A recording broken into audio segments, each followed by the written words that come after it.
Sarah had always prided herself on being logical, a skeptic who never believed in ghosts or superstitions.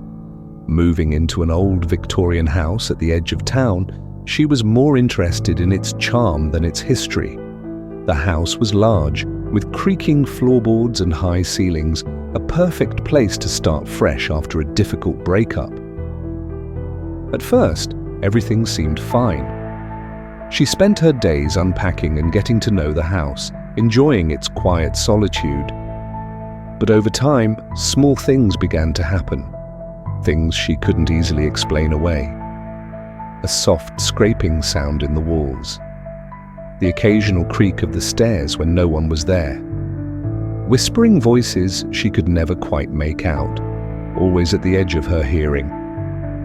She shrugged it off, telling herself it was just the house settling. But the more time she spent alone there, the more unsettling it became.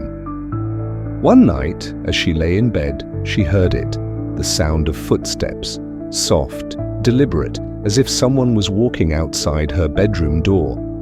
Her heart raced, and she froze, listening.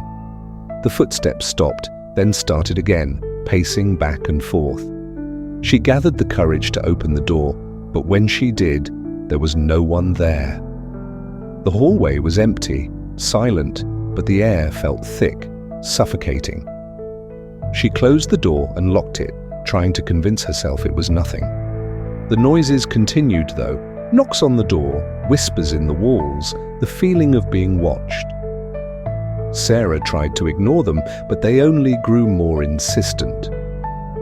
One evening, after a long day, Sarah was in the kitchen when the knock came again. Soft, but unmistakable. She opened the door to find nothing but the empty hallway, but something caught her eye, a small, folded piece of paper lying on the floor just beyond the door. Trembling, she picked it up. The note was written in jagged, frantic handwriting. "I'm right behind you." Her heart stopped. She turned slowly, expecting to find someone behind her, but there was no one. She looked into the mirror on the opposite wall. Only her reflection stared back at her. But as she looked closer, she saw it, a shadowy figure standing just behind her in the glass. It wasn't clear, but it was there. Before she could scream, the knocking came again, this time louder, more urgent. Panicking, Sarah bolted from the room, racing down the hallway. She reached the stairs and froze. At the bottom stood a figure, pale, dressed in a long, tattered gown, with eyes black and hollow, staring up at her.